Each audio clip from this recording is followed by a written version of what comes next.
This is the first episode of LT's Garage, and it's a Chevy Tahoe. Oh boy.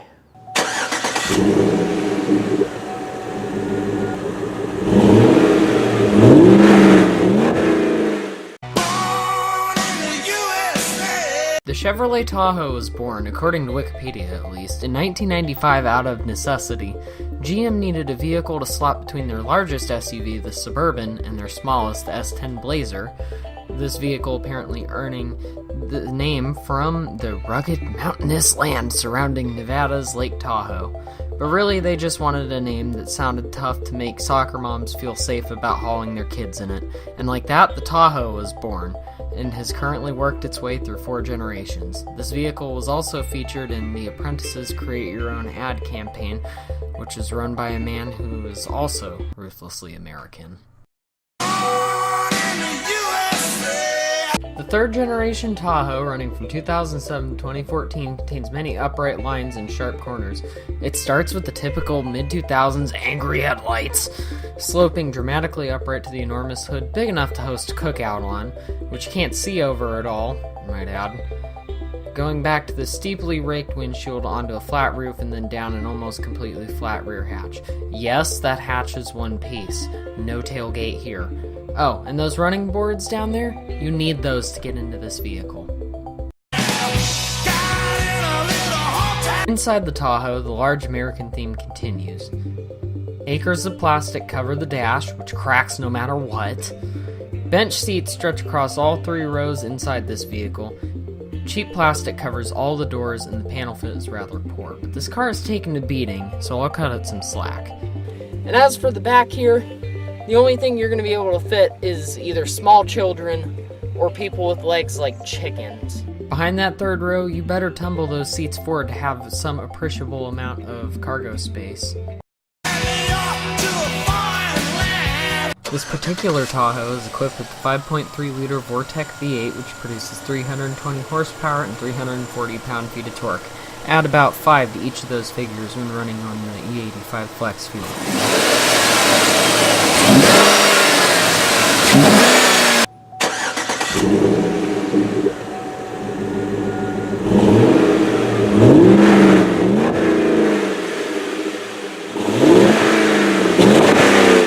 Also, this has a 4-speed automatic with a column shifter with no manual shift mode. This is the driving portion of this. Let's see how this thing drives. We have to stop and get gas first, though. And we're off. First thing I noticed in this rough parking lot, the ride's very rough in this car.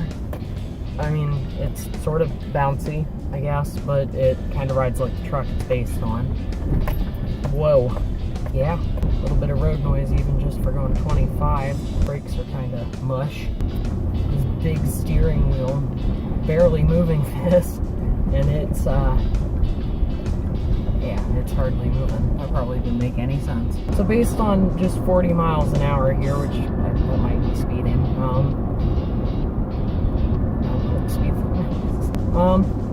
general feeling, steering is very mushy and, well, it's not very responsive. And we're coming to a stop here. The brakes are giving me no confidence whatsoever that this will stop in time. The seats are comfortable, I'll give it that. So there are a couple little creaks and crap plastic stuff hitting each other. Very high position. I'm just past Mitsubishi Mirage there, and I was looking well over the roof of that thing. If that says anything about the ride height. You might think because this is a big SUV that it's going to have little to no pep at all, or it's not going to move, but we're going to find out. And this is going to be fast.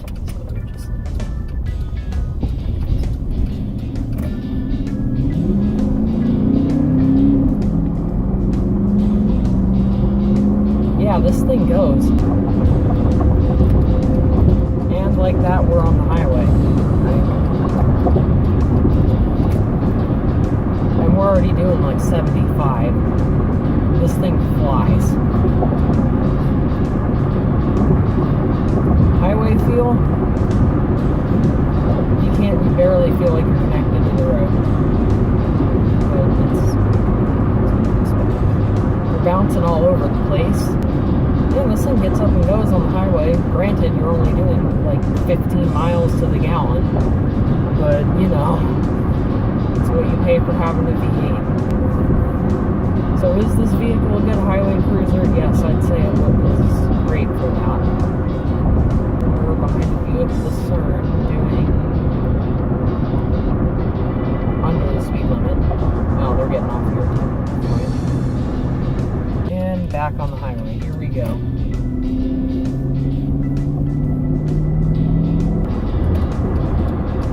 And got cut off by another Tahoe.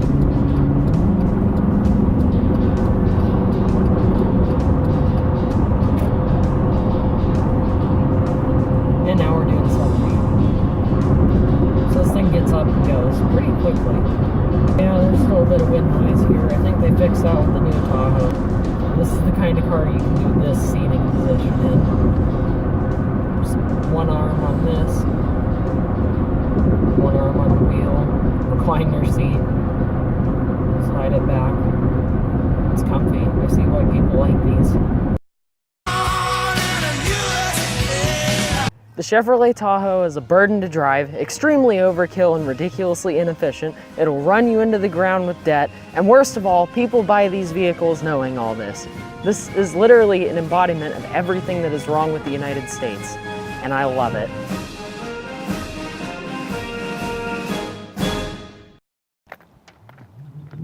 Of course,